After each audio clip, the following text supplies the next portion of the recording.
मैं 100% गारंटी के साथ कह सकता हूँ कि 95% लोगों को जिबारो ये एपिसोड समझ नहीं आया होगा, बट उनका ओपिनियन इस एपिसोड को लेके बहुत पॉजिटिव है और ये एपिसोड काफी अच्छा है, ऐसा कुछ रिप्लाई आता है। बट इसका कंप्लीट इन डेप्थ एक्सप्लेनेशन आपको इस वीडियो में मिलेगा। जिबारो या फिर कहें हीब्रो, जो भी सही लगे या तुम्हारा जो भी मन करे इसको बोल सकते हो, जिसका मतलब होता है स्मॉल फार्मर, रूरल वर्कर या लेबर, जो कि मोस्टली माउंटेनियस रीजन पे काम करते हैं। लव डेथ एंड रोबोट के 3rd सीजन का 9th एपिसोड इसी जिबारो की कहानी है। स्पॉइलर अलर्ट, अगर एपिसोड नहीं देखा है तो ये वीडियो आप यहीं रोक सकते हो। जब से इस सीरीज का सीजन 3 रिलीज किया गया है तभी से जिबारो एपिसोड काफी चर्चा में है, लोग सबसे ज्यादा इसी के बारे में बात कर रहे हैं। बट द क्वेश्चन इज, क्या ये तुमको समझ आया? तो ये वीडियो इस जिबारो एपिसोड के 3 पॉइंट ऑफ व्यू के बारे में है। नंबर 1 टॉक्सिक रिलेशनशिप, जिसका एसेंस हमें इसके मेकर्स ने खुद ही एक्सप्लेन करते हुए बताया है। नंबर 2 ग्रीड, लालच, जिसे मैंने अपने एक शॉर्ट वीडियो में एक्सप्लेन किया है, और ये जो चीज है सिर्फ इसी एपिसोड में नहीं बल्कि लव डेथ एंड रोबोट का थीम ही इंसान की लालच को डिफाइन करने का काम करता है। नंबर 3 पॉइंट ऑफ व्यू है एक हिडन मैसेज, जिसे मैं आगे वीडियो में एक्सप्लेन करूंगा। तो सबसे पहले मेकर्स का नजरिया समझते हैं। तो जैसे ये एपिसोड शुरू होता है हमको पता चलता है कि एक गोल्डन वुमन, जिसको हम सायरन बुला सकते हैं, ये काफी जोर जोर से चिल्लाती है और इसकी स्क्रीमिंग डेडली है। मतलब जिस किसी के कानों में इसकी आवाज पड़ेगी वो फिर जिंदा नहीं बचेगा। अब दिक्कत ये है कि ये आवाज इसकी जिंदगी के जो थोड़े बहुत मजे हो सकते हैं उनको एकदम बर्बाद कर देती है। मतलब ना ये किसी से रिश्ता बना सकती है, ना ही किसी के साथ सो सकती है, और यही इसके डिजायर्स इसको किस डायरेक्शन में ले जाएंगे वो हमें आगे पता चलता है। जब ये चिल्लाती है तो सब इसकी सम्मोहन वाली आवाज की तरफ सब कुछ भूल के खींचे चले आते हैं। कुछ एक दूसरे को ही मारने लगते हैं, कुछ नदी में डूब जाते हैं। लेकिन जिबारो, जो हमारी कहानी का मुख्य पात्र है, वो सुन नहीं सकता। मतलब एक डेफ होने की वजह से उस पर इस सायरन की आवाज का कोई फर्क नहीं है। वो घबराकर जंगल की तरफ भागता है और जाकर एक पेड़ के पास सो जाता है। सायरन इस डाउट में है कि इसकी आवाज का असर आखिर इस पे हुआ क्यों नहीं। वो सोचती है या तो उसकी आवाज में ही अब वो दम नहीं रहा,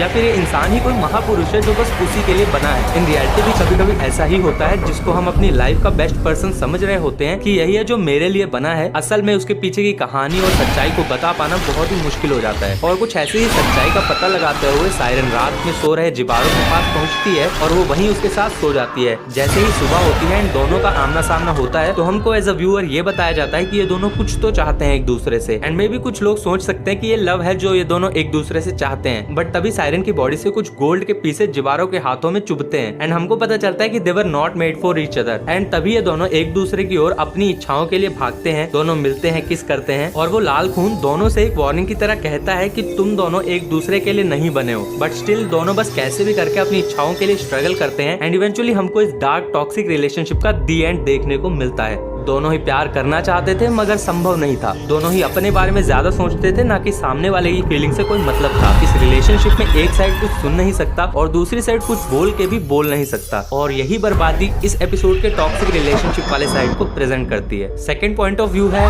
ग्रीड, लालच। इस साइड का हिडन मेटाफर कुछ ऐसा है कि सायरन को अपने डिजायर्स को फुलफिल करने की एक ग्रीड है और इस जिबारो को इस गोल्डन वुमन के बॉडी ऑर्नामेंट्स की लालच। और इन दोनों की ग्रीड से हमें इसका एक मीनिंग पता चलता है कि इंसान अपनी लालच के लिए किसी भी हद तक जा सकता है, नो मैटर व्हाट हैपेंस। और इसीलिए सायरन एक तरह से जिबारो को नोचना चाहती है, बट ही स्ट्रॉन्गर, तो वो उसी को नोचना शुरू कर देता है। एंड इस सायरन का सोना निकालना उसके लिए एक ह्यूमिलिएशन की तरह है, और अब इसी ह्यूमिलिएशन का बदला जब वो जिबारो से लेती है तो वो सुनने लगता है और मारा जाता है। और ये पावर है सायरन के मैजिकल ब्लड की। और यहाँ हमें ये पता लगता है कि कैसे इंसान अपनी लालच के पीछे पड़ के अपनी जिंदगी की शांति को भंग कर लेता है। बट इन सब के बाद इस एपिसोड का तीसरा साइड बहुत सिंपल मैसेज देता है, बट काफी डीप है, कि कभी कभी जिस चीज को हम अपनी कमजोरी समझ रहे होते हैं वो हमारी जिंदगी में जीवन दान की तरह होता है। जैसे सोल्जर का डेफ होना वरदान साबित हुआ, वहीं दूसरी तरफ जरूरी नहीं है कि तुम्हारे पास खूब सारा पैसा या एक सॉर्ट ऑफ पावर है तो तुमको कोई नुकसान ही नहीं पहुंचा सकता। सबको स्ट्रगल करना पड़ता है, बस इंसानियत की सीमाओं में रह के। वेल, ये रहा मेरा एक्सप्लेनेशन। ये सीरीज मुझे बहुत अच्छी लगी है और इस पे मैं आपका ओपिनियन भी जानना चाहता हूँ। आपको ये वीडियो अगर अच्छा लगा होगा तो इसको लाइक कीजिएगा। बाकी आपका कोई सवाल या सुझाव है तो कमेंट करके जरूर बताइएगा। मिलते हैं ऐसी किसी नई वीडियो के साथ।